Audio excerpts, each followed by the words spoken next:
شرور أنفسنا ومن سيئات أعمالنا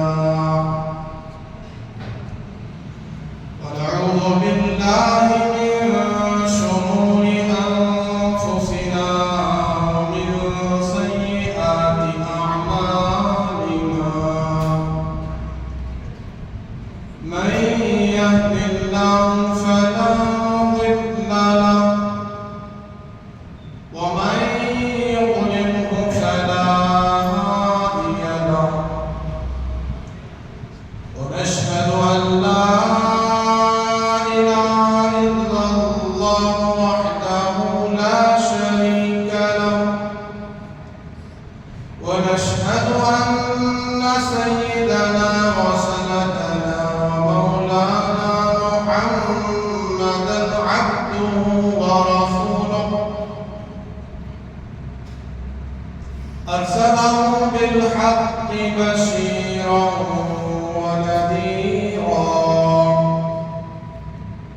وداعيا إلى الله بإذنه وسراجا منيرا أما بعد فأعوذ بالله من الشيطان الرجيم بسم الله الرحمن الرحيم ما كان محمد أبا أحد من رجالكم ولكن رسول الله وخاتم النبيين وكان الله بكل شيء عليما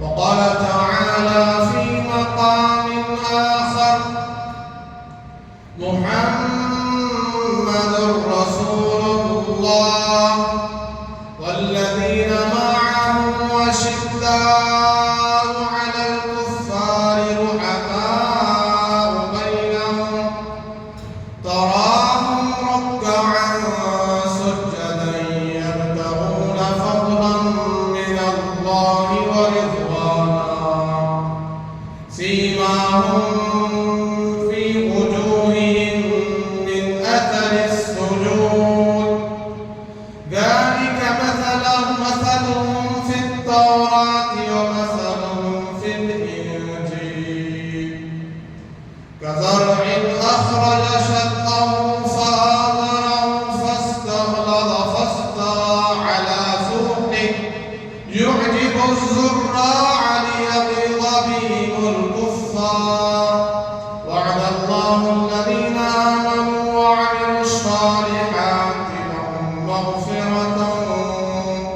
مغفرة وأجرا عظيما وقال النبي صلى الله عليه وسلم أصحابي كالنجوم بأيهم اهتديتم اهتديتم وقال النبي صلى الله عليه وسلم من حفظ سنتي أكرمه الله بأربع خصال المحبة في قلوب البررة والهيبة في قلوب الفجرة والسعة في الرزق والثقة في الدين أو كما قال عليه الصلاة والسلام رب اشرح لي صدري ويسر لي أمري واحلل عقدة من لساني يفقهوا قولي رب زدني علما رب زدني علما رب زدني علما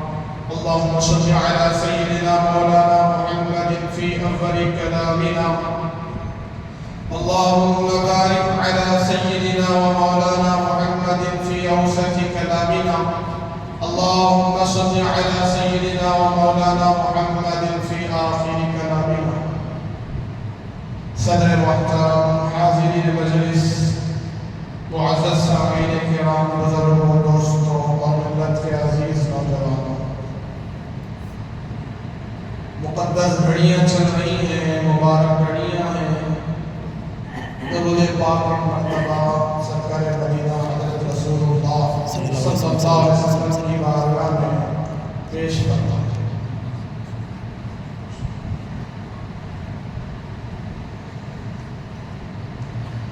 محترم سامعین کرام، ہمارا عنوان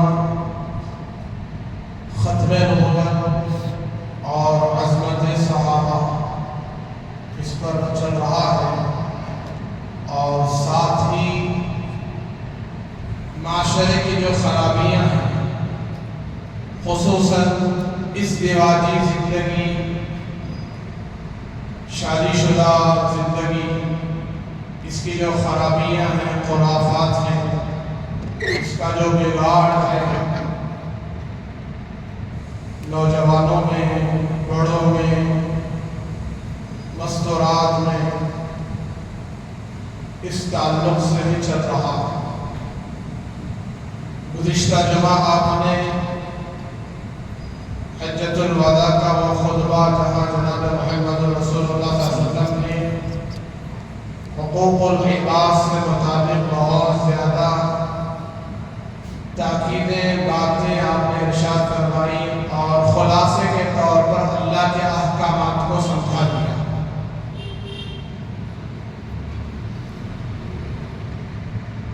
آئیے سب سے پہلے ہم اس بات کے عقیدے کو، پختگی کو اپنے دلوں میں اتاریں تاکہ ہمارا ایمان کامل ہو جائے، پختہ ہو جائے، مکمل ہو جائے۔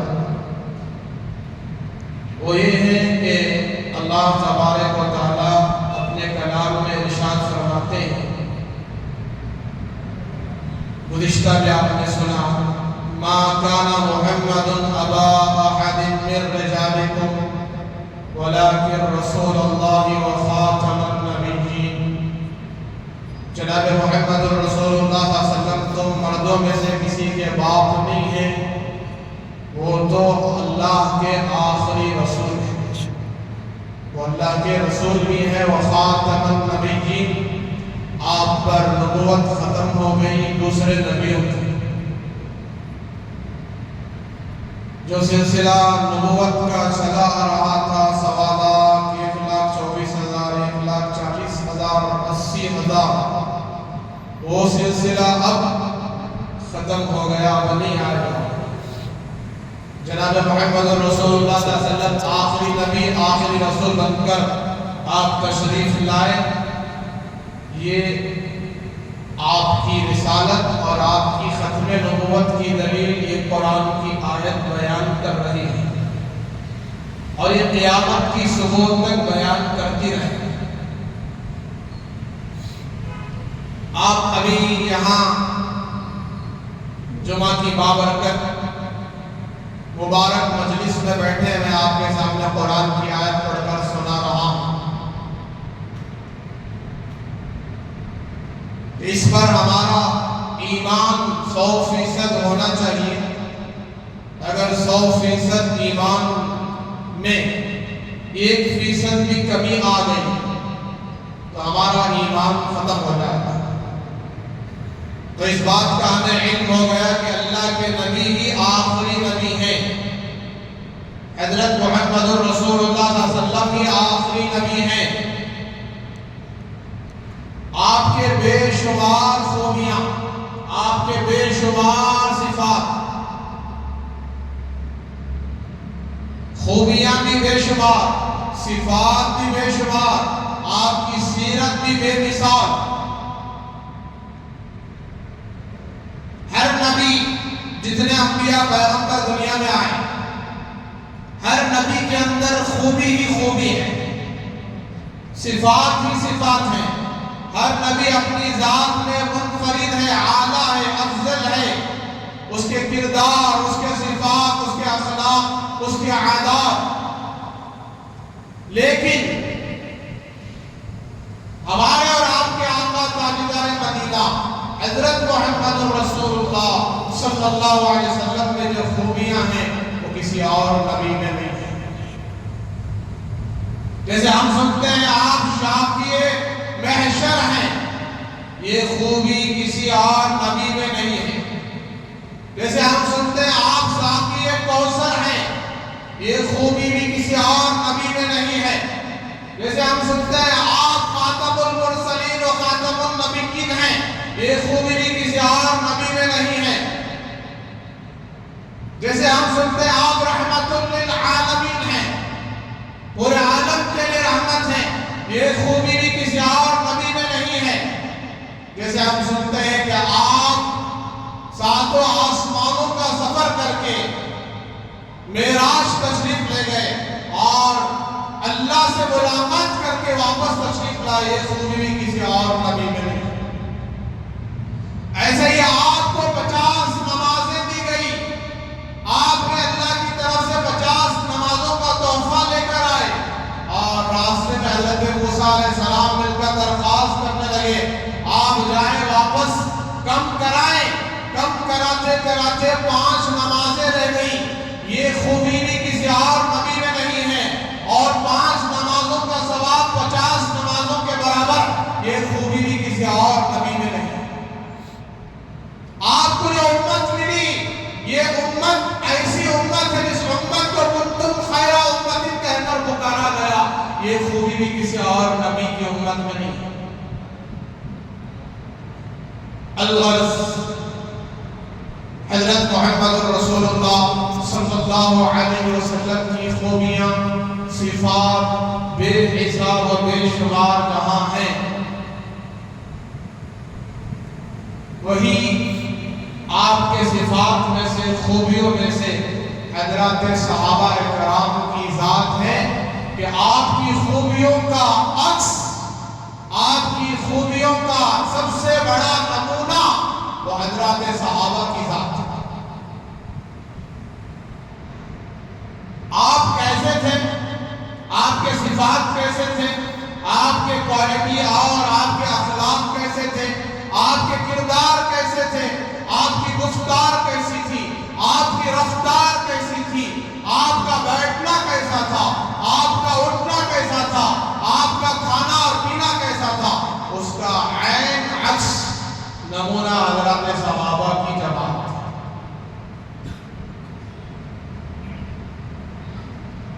صدیق اکبر رضی اللہ تعالیٰ عنہ جیسی ذات آپ کو امتی بن کر، آپ کی امت میں داخل ہو کر، آپ کی امت میں شامل ہو کر جو ملی ہے، یہ خوبی بھی کسی اور نبی میں نہیں ہے. صدیق اکبر جیسے صحابی کسی نبی کو نہیں ملے.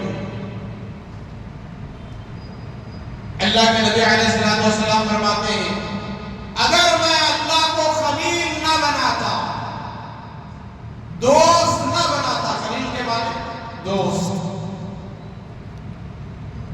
اللہ کے علاوہ اللہ اگر میرے خلیل نہ ہوتے، دوست نہ ہوتے، تو میں مخلوق میں اپنا خلیل صدیق اکبر کو بناتا.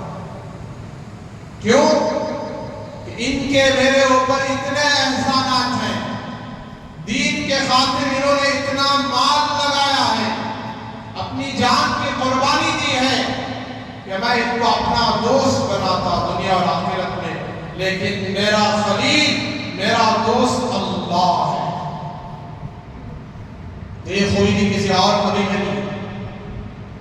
آپ کو فاروق اعظم جیسا امتی، صحابی اور آپ کا سسر اور خلیفہ ثانی امیر المومنین نصیب ہوا، یہ خوبی بھی کسی اور نبی میں نہیں ہے. آپ کو عثمان ابن عفان رضی اللہ تعالیٰ عنہ جیسے حیادار، پاک دامن، ایسے صحابی جو آپ کے داماد ہیں اور خلیفہ ثالث ہیں، ایسے مقدس ہستی نصیب ہوئی، یہ خوبی بھی کسی اور نبی میں نہیں.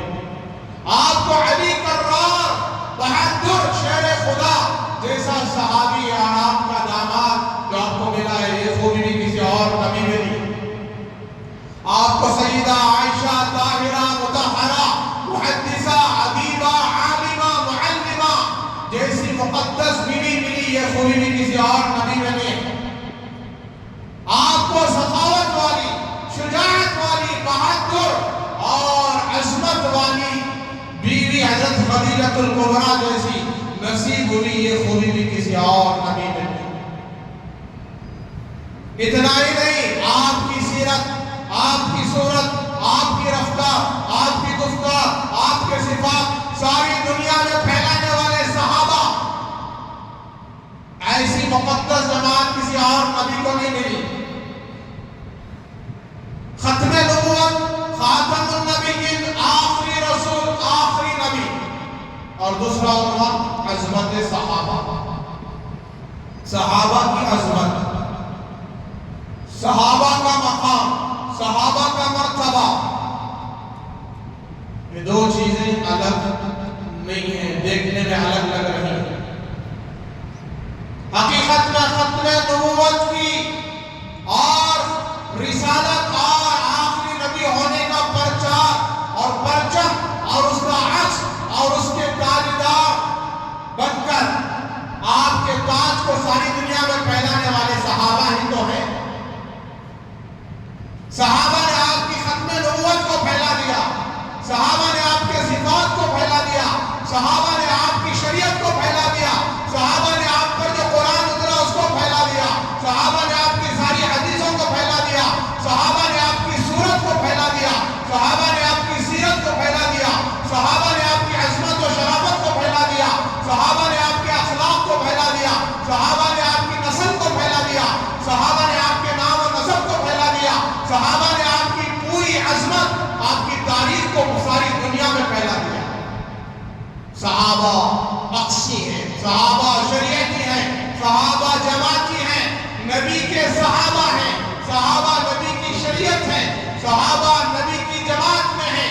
صحابہ نہ ہوتے تو قرآن نہ ہوتا، صحابہ نہ ہوتے تو سیرت نہ ہوتی، صحابہ نہ ہوتے تو سورت نہ ہوتی، صحابہ نہ ہوتے تو اللہ کے نبی کی عظمت ساری دنیا میں نہ پھیلتی. اللہ نے صحابہ کو چنا ہے، اور آج صحابہ کو گالیاں دینے والے، صحابہ کو برا بھلا کہنے والے، خدا کی عزت اور جلالت کی قسم اگر یہ صحابہ نہ ہوتے، یہ عرب سے نکل کر عجم اور دیگر تمام ملکوں میں اور یہاں سے عرب سے لے کر قسطن دنیا تک لا الہ الا اللہ محمد رسول اللہ نام پھیلتا. اس کو پھیلانے والے کون؟ حضرات صحابہ.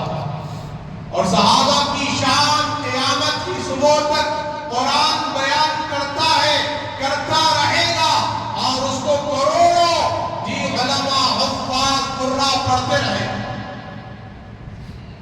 کیا صحابہ محمد رسول اللہ والذین معہ نہیں ہیں؟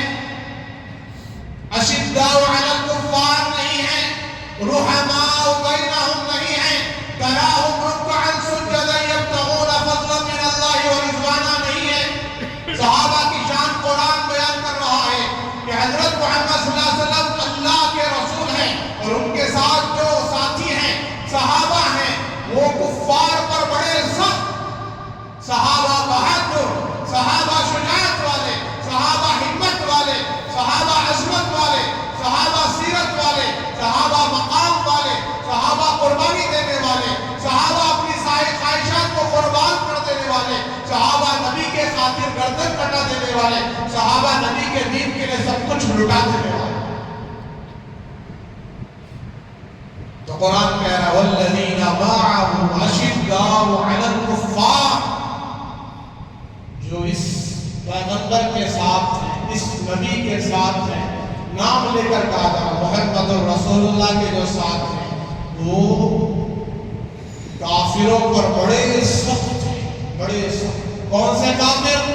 جو جان کے دشمن ہیں، جو اسلام کے دشمن ہیں، شریعت کے دشمن ہیں، دین کے دشمن ہیں، صحابہ کے دشمن ہیں، صحابہ کی جان و مال کے دشمن ہیں، نبی کے دشمن ہیں، نبی کے گستاخ ہیں، نبی کی شریعت کے گستاخ ہیں. وہ کفار، ہر کافر، ہر کافر. والذین معہ اشداء، ان کی شدت، ان کی قوت، ان کی شجاعت، ان کی بہادری کا اثر کفار پر ایسے پڑتا ہے. بدر میں اترتے ہیں 313، مقابلے میں 1000 ہیں. صحابہ فتح پا کر کامیابی حاصل کر کے آ جاتا ہے. کفر کا مقابلہ کیا، قیامت کی صبح تک ثابت کر دیا کہ ایمان اور کفر کا مقابلہ ہو نہیں سکتا، اور قیامت تک کی تمام نسلوں سے مسلمانوں سے کہہ دیا اے مسلمانوں، اے امتیوں، ایمان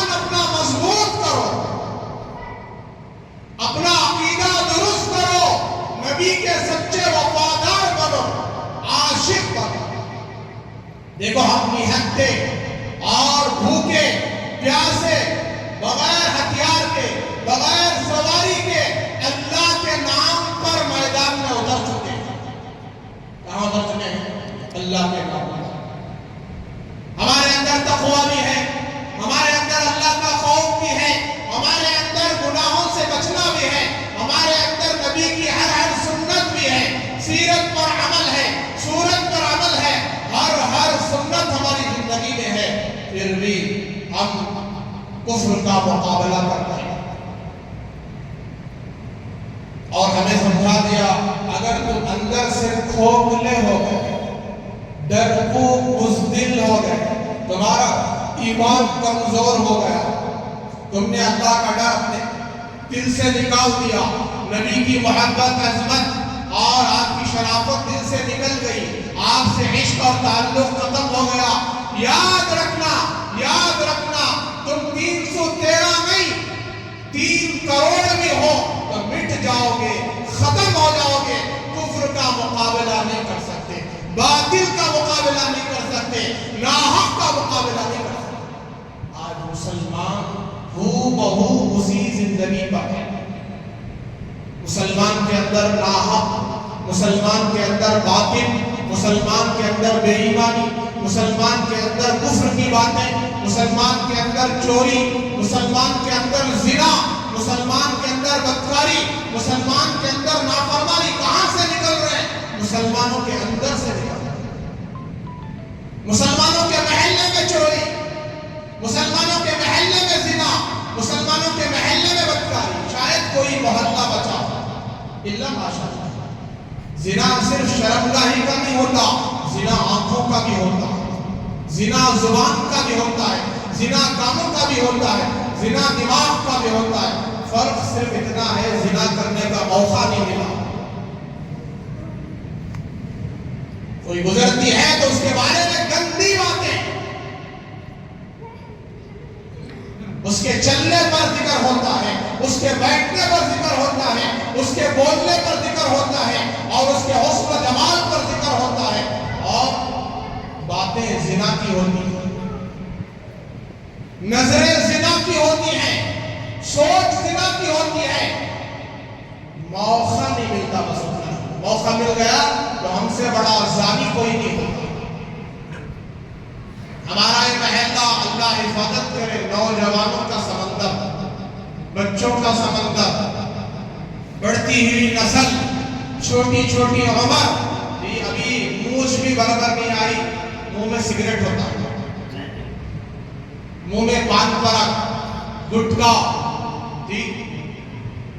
اور چند دن اس کے کھانے کی عادت ہو گئی، سگریٹ پینے کی عادت ہو گئی، سگریٹ پینا آ گیا. اب ذرے دن کے بعد اب وہی سگریٹ گانجا بن جاتا ہے. کیا بن جاتا ہے؟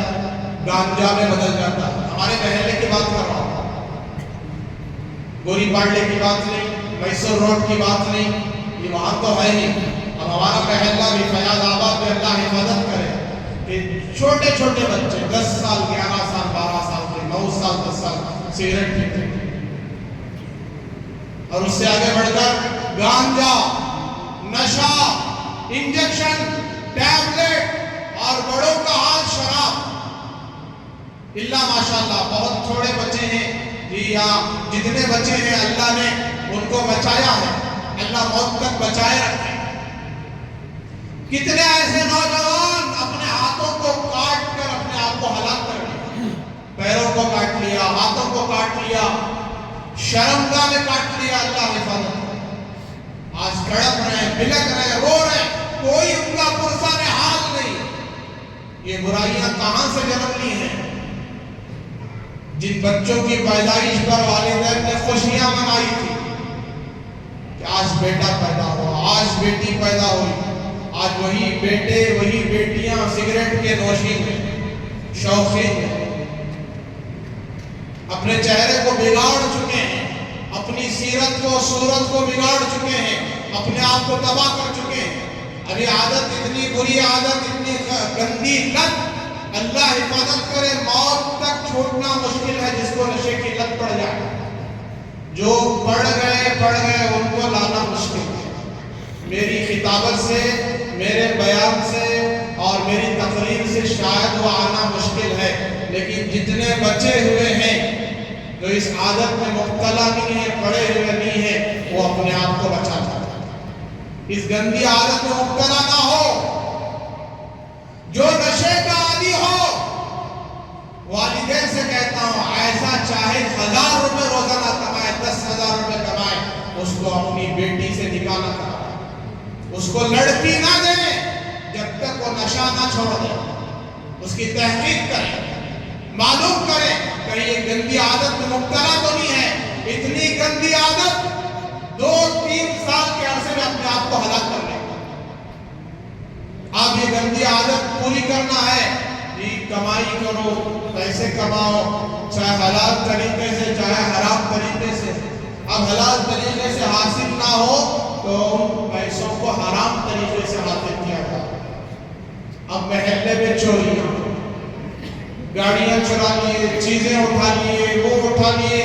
ایک رپورٹ کے مطابق میں نے یہ کان میں بات پڑھی ہے، صحیح رپورٹ ہے، ہمارے پورے الیاس نگر فیاض آباد میں 1300 سے زیادہ چوری کے کیسز ہیں.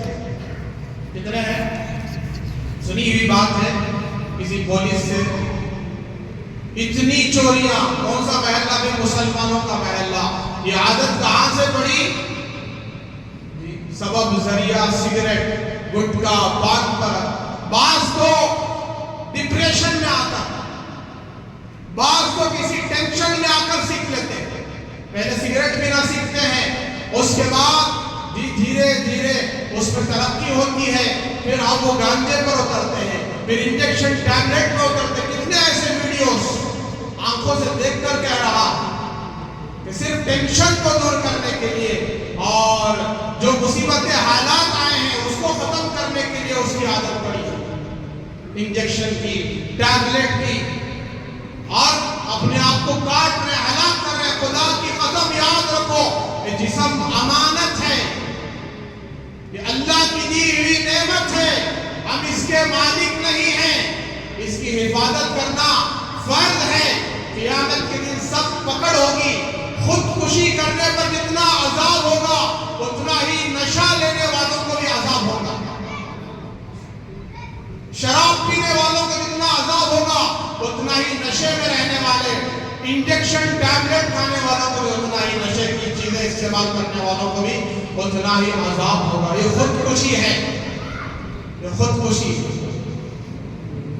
لہذا جو بچ گئے ہیں، جو جوان جی ماشاءاللہ ابھی ان کے چہرے پر معصومیت ہے، وہ گندی عادت میں مبتلا نہیں ہے.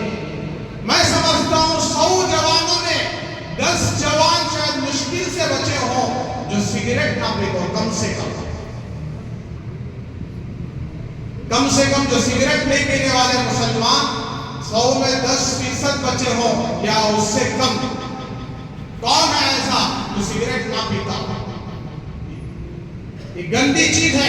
علماء نے سگریٹ پینے کو بھی حرام کا فتویٰ دیا ہے.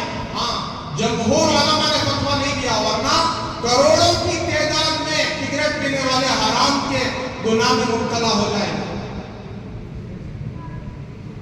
کیوں؟ سگریٹ میں نشہ نہیں آتا. کیا نہیں آتا؟ نشہ نہیں آتا. اگر سگریٹ میں بھی نشہ ہے جی وہ فتویٰ اسی پر لگے گا حرام کا. لیکن سگریٹ پر جو پیسہ خرچ ہو رہا، آپ کو اصل کی بات بتاؤں میں سمجھنے کی. میں اپنے جیب سے 100 روپے کے نوٹ نکالوں اور آپ کے سامنے میچز لے کر جلاؤں، کیا لے کر؟ تو آپ سب مجھے مولوی صاحب نہیں کہیں گے، پاگل کہیں گے. کیا کہیں گے؟ پاگل آدمی ہے. 100 روپے کی نوٹ جلا دیا اور آج ایک سگریٹ کی قیمت 20 روپے، 25 روپے، 30 روپے، 15 روپے. اب اس سگریٹ کو روزے میں کتنے پی رہے ہیں؟ 4 سگریٹ، کوئی 5 سگریٹ، کوئی 10 سگریٹ. کتنے پیسے؟ جی سگریٹ نہیں جلا رہے بلکہ پیسوں کو جلا رہے. قیامت کے دن اس کی سخت پکڑ ہوگی. اللہ جہاں زندگی کا حساب لیں گے، اللہ جہاں جوانی کا حساب لیں گے، اللہ جہاں جی اپنے اوقات کا حساب لیں گے، وہی مال کہاں سے کمایا، کہاں کیا اس کا بھی اللہ حساب دے. جب تک حساب نہیں دیں گے اپنے قدم وہاں سے نہیں ہٹ سکتے، میگنیٹ کی طرح چپک جائیں گے. زمین تانبے کی، آسمان لوہے کا، سورج 1 میل کے فاصلے پر. جواب دینا پڑے گا کہ مال وعن مالہ من این اکتسبہ وفیما انفقہ، کہ مال کہاں سے کمایا تھا اور کہاں خرچ کیا. تو یہ حالات ہمارے نوجوانوں کو، تو اپنے آپ کو بچائیں، پاک صاف رکھیں. جس زبان سے اللہ کو یاد کرتے ہیں، اللہ کی حمد و ثنا کرتے ہیں، اللہ کی تعریف کرتے ہیں، اللہ کا قرآن پڑھتے ہیں، اللہ کے نبی کی حدیث کو پڑھتے ہیں، اس زبان کو پاک رکھنا یا گندی رکھنا بتاؤ. آج ہم نے اس زبان کو پاک نہیں رکھا.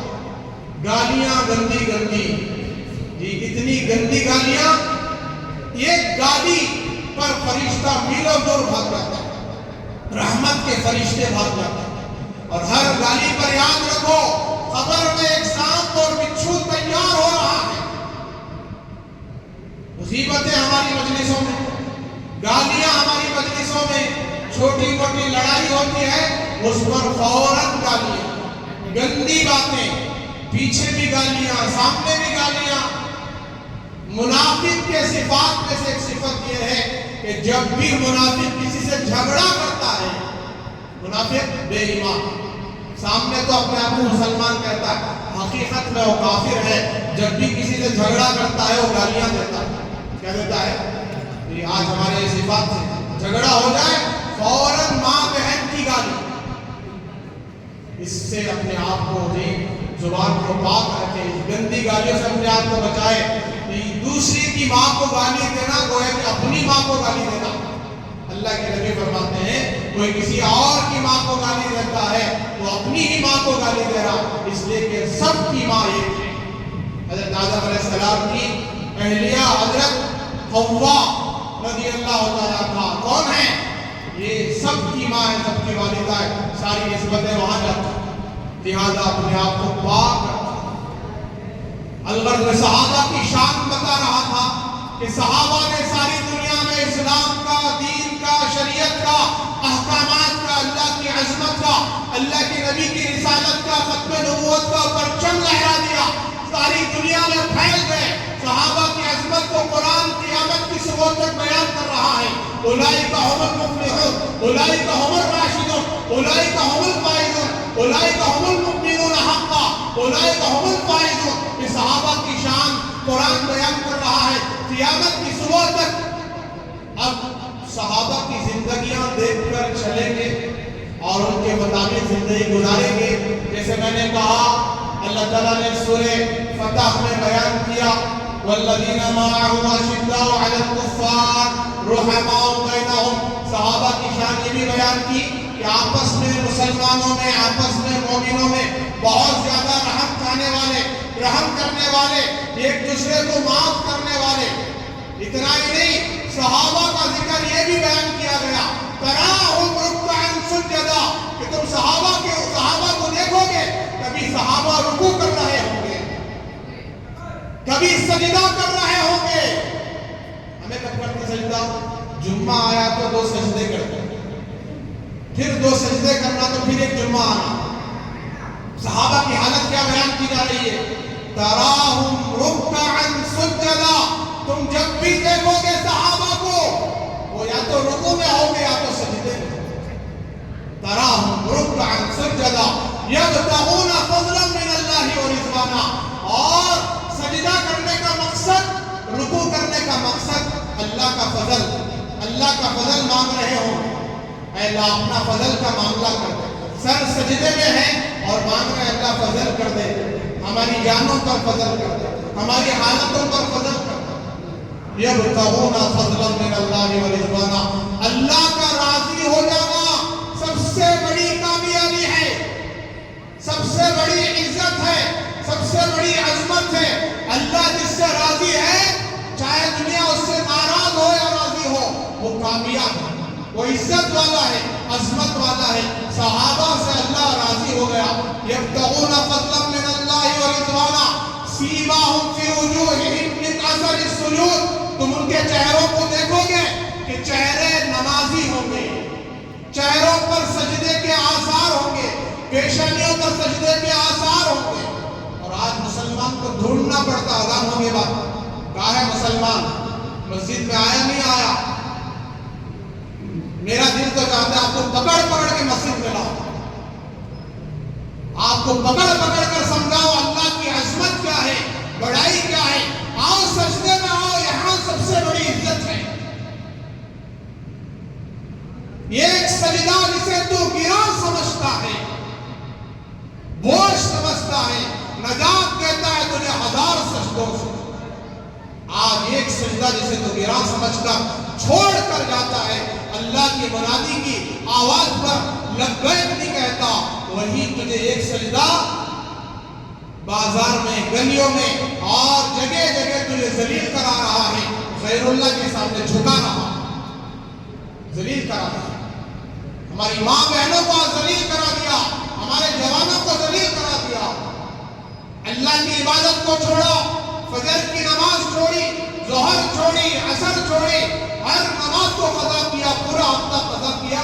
اللہ نے سود کے بیماری میں پھنسا دیا, سود کے عذاب میں, بیاج کٹی انٹرسٹ کے عذاب میں اللہ پھنسا کر رکھ دیا, لون کے عذاب میں پھنسا کے رکھ دیا, سنگے کے عذاب میں پھنسا کے رکھ دیا. مرد تو مرد, ہماری عورتیں بھی پھنس گئی. ناپاک نطفے سے پیدا کیا ہوا غیر مسلم, گندا, نافرمان, گندے صفات والا کافر آ کر ٹانگ پر ٹانگ ڈال کر اپنی ماں بہن کے سامنے بے عزتی سے بات کر کے پیسوں کا سوال کرتا ہے.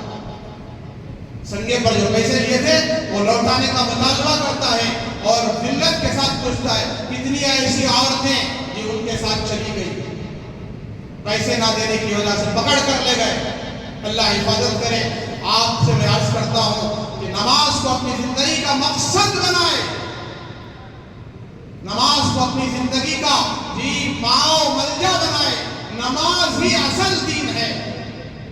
نماز پڑھیں گے تو باقی دین زندگی میں آئے گا.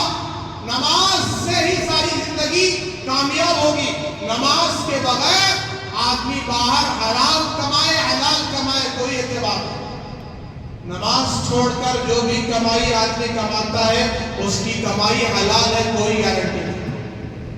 جو اللہ کا حکم توڑ دیا, نبی کا طریقہ چھوڑ دیا, خدا کا واسطہ دیتا ہوں مسلمانوں, اپنے آپ کو نمازی بناؤ. موت سر پر کھڑی ہے, موت سر پر کھڑی ہے. موت یہ نہیں دیکھتی کہ یہ 18 سال کا جوان ہے یا 50 سال کا بوڑھا ہے. موت یہ نہیں دیکھتی یہ شادی شدہ ہے یا غیر شادی شدہ ہے. موت یہ نہیں دیکھتی اس کے کتنے بچے ہیں. موت یہ نہیں دیکھتی کتنا حسین ہے, خوبصورت ہے. موت یہ نہیں دیکھتی ہے بہت غریب ہے. موت یہ نہیں دیکھتی کہ بہت مالدار ہے. موت یہ نہیں دیکھتی بہت عہدیدار ہے. بلکہ زندگی کا آخری وقت آ جائے, موت آ جائے, اب چاہے وہ جوان ہو, چاہے وہ بوڑھا ہو, چاہے وہ عورت ہو, چاہے وہ مرد ہو, چاہے بچہ ہو, سب کو پکڑ لیتی ہے.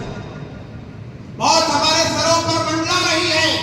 موت سے خطرناک چیز اس دنیا میں نہیں ہے. لیکن سب سے کڑوی بات کو آج ہم بھلا چکے ہیں, سب سے حق بات کو آج ہم بھلا چکے ہیں, موت کو بھول چکے ہیں. اور سنو, صحابہ کے صفات میں سے ایک صفت یہ بھی ہے کہ صحابہ کو موت سے اتنا محبت تھی. کس سے؟ موت سے. کس کو؟ صحابہ کو موت سے اتنی محبت تھی جتنی محبت کسی شراب کے نوشین کو, شراب کے دل دادا کو, جو شراب کی محبت اور اس کی بڑائی دل میں اتر گئی ہے, محبت دل میں اتر گئی ہے. جتنی محبت ایک شرابی کو شراب کی محبت ہے, اس سے کہیں زیادہ ہر صحابی کو موت سے محبت ہے. اسی لیے صحابہ ہر میدان میں کامیاب, بدر میں کامیاب, احد میں کامیاب, خندق میں کامیاب, خیبر میں کامیاب, حنین میں کامیاب, قیامت کی صبح تک کامیاب. آپ جہاں بھی چلے جاؤ, جس ملک میں بھی چلے جاؤ, اگر آپ کو دین نظر آتا ہے، شریعت نظر آتی ہے، خدا کی عزت و جلالت کی قسم اس کے پیچھے صحابہ کا کردار ہے، صحابہ کا مجاہدہ ہے، صحابہ کی قربانیاں ہیں، صحابہ کی عظمت ہے، صحابہ کے صفات ہیں۔ جیسے نبی کی زندگی ویسے صحابہ کی زندگی، جیسے نبی کی سیرت ویسے صحابہ کی سیرت، جیسے نبی کے اخلاق ویسے صحابہ کے اخلاق۔ اور قرآن نے کہا آمنو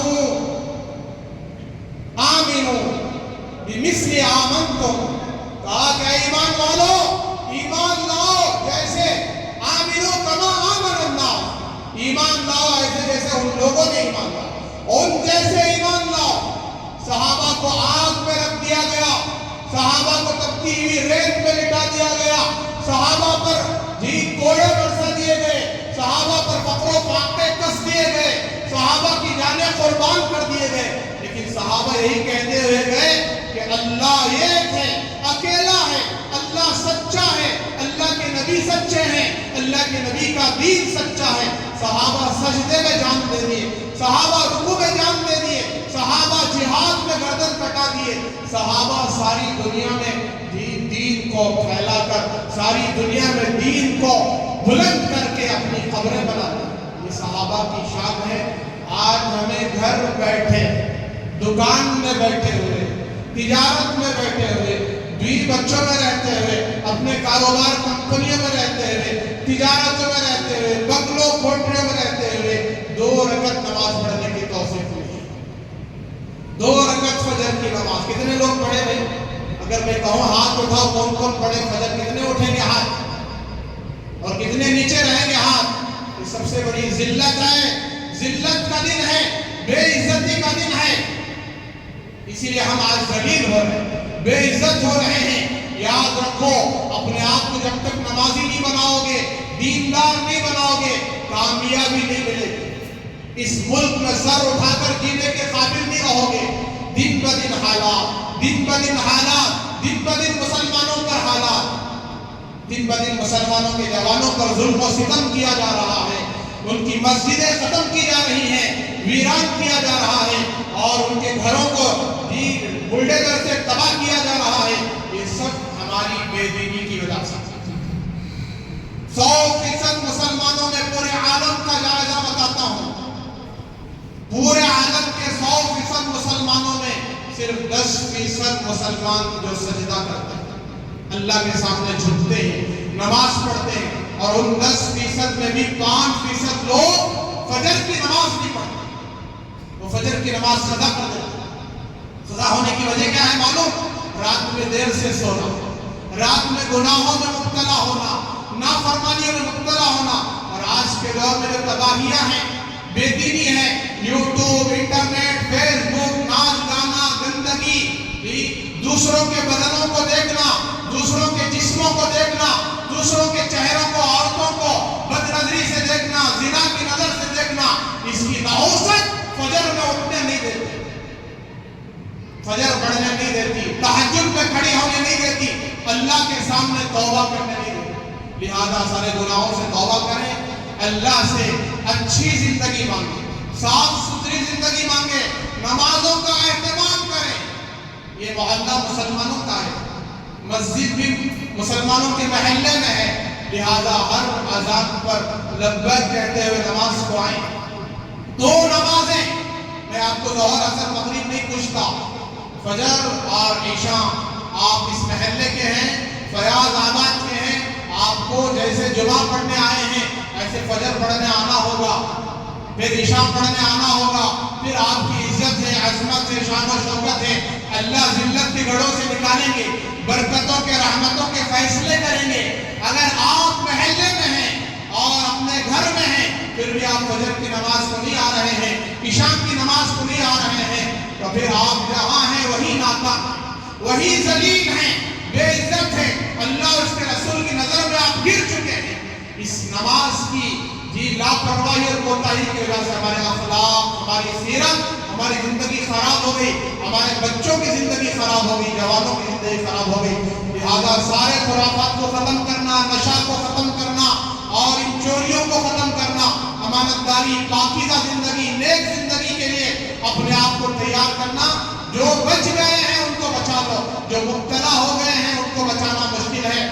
لہذا جو بیڑی سگریٹ گٹکا پان ترک اور نشے کی چیزوں سے بچے ہیں وہ موت تک بچ جائیں، اللہ تبارک و تعالیٰ آپ کو اس کا بہتر صلہ اجر عطا فرمائیں گے۔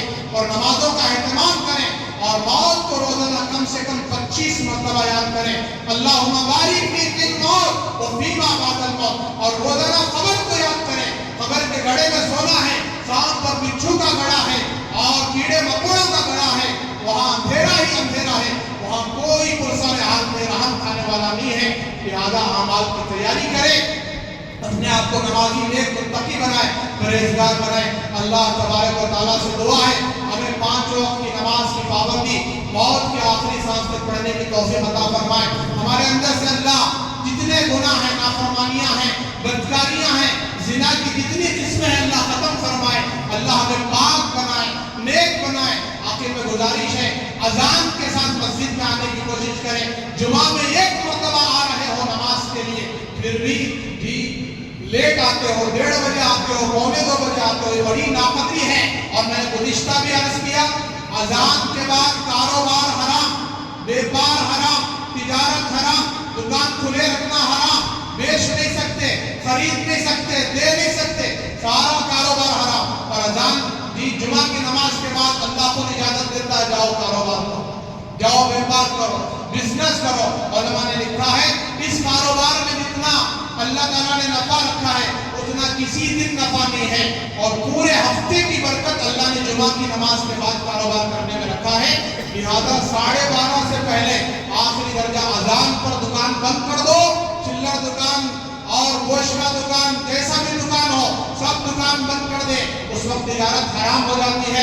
لہذا اس گناہ سے اپنے آپ کو بچائیں اور مسجد کو آ جائیں، پورا بیان سنیں، پوری شریعت کی باتیں سنیں، انشاءاللہ پھر زندگی بدلے گی۔ اور ہر نماز کا اہتمام کریں، صرف 5 منٹ 7 منٹ 10 منٹ نماز کو دے دے، اللہ ہماری زندگیاں بدل دیں گے، اللہ ہماری جوانیوں کو کامیاب کر دیں گے، ہماری زندگیوں کو کامیاب کر دیں گے۔ بیٹھے بیٹھے چوک پر، بازار پر، دکانوں کے پاس وقت گزارنے سے اپنے آپ کو بچائیں۔ نماز کا وقت چلتا رہتا ہے اور بیٹھ کر باتیں کرتے ہوئے چائے کے ہوٹلوں میں گھنٹے گھنٹے گزار دیتے ہیں، لہذا اس سے اپنے آپ کو بچائیں۔ اللہ تبارک و تعالیٰ سے دعا ہے ہمیں تمام باتوں پر عمل کرنے کی توفیق عطا فرمائے۔ آنے والے کل ہفتہ اور اتوار 2 دن لگاتار ایک بڑے عالم دین مفتی اور اللہ والے، بہت بڑے اللہ والے کے بیٹے حضرت مولانا مفتی احمد اللہ صاحب تشریف لا رہے ہیں۔ ان کا بیان انشاءاللہ عمر باغ میں خانقاہ جہاں بنی ہوئی اپارٹمنٹ کے اوپر، وہاں عصر کا عشاء ہوگا اور ذکر کی مجلس ہوگی، وہاں بھی آپ حضرات تشریف لائیں۔ اللہ کا ذکر، اللہ کی یاد جو ہے سیکھیں اور اللہ کی ذکر میں بیٹھنے کو سیکھیں، تاکہ ہمارے اندر کا زنگ ختم ہو، دلوں میں جو برائیاں پیدا ہوئی ہیں وہ ختم ہو، اللہ کی یاد میں، ذکر میں، تسبیح پڑھنے میں مشغول رہیں، اور اس کو سیکھنا ہے، سمجھنا ہے۔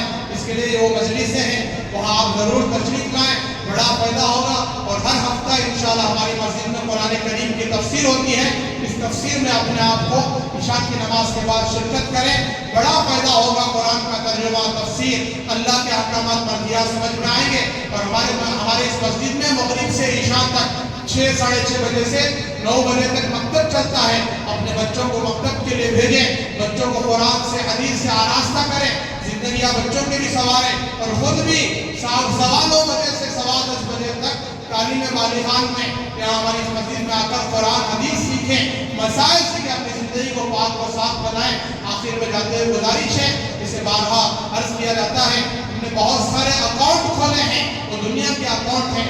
اللہ کے گھر میں، اللہ کے خزانے میں، اللہ کی بیان کے لیے ایک اکاؤنٹ کھولیں، اس میں اللہ کے گھر کے لیے تعاون کریں۔ اللہ کے راستے کا تقاضا، اللہ کے گھر کا تقاضا ہے کہ اللہ کے خزانے میں، اللہ کی بینک میں جمع ہوگا، یہ کبھی ضائع نہیں ہوگا، ختم نہیں ہوگا۔ اللہ اس کا اجر و ثواب دنیا میں بھی عطا فرمائیں گے، آخرت میں بھی عطا فرمائیں گے۔ لہذا جاتے ہوئے زیادہ سے زیادہ اللہ کے گھر کا تعاون کرتے ہوئے جائیں۔ اللہ تبارک و تعالیٰ آپ کے دینے کو قبول فرمائے، آپ کی تجارت، کمائی، کاروبار میں اللہ خوب برکتیں نازل فرمائے، اور اللہ تعالیٰ اس کا بدلہ دنیا اور آخرت میں بہترین نصیب فرمائے۔ وآخر دعوانا الحمدللہ رب العالمین۔ سنتیں پڑھیں، جن کو جگہ نہیں ملی وہ اوپر چلے جائیں۔